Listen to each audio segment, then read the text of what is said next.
রাজধানীর মতিঝিলে শুরু হয়েছে ঢাকা ইন্টারন্যাশনাল ট্যুরিজম ফেয়ার।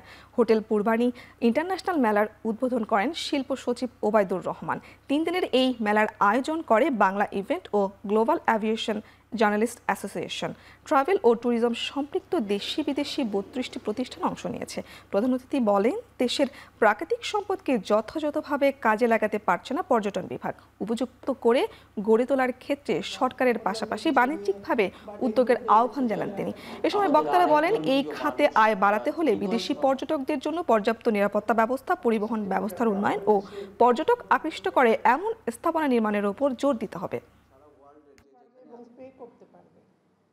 মানুষ কিন্তু রোবট না, মানুষ আনন্দ চায়, মানুষ একটু অ্যামিউজমেন্ট চায়।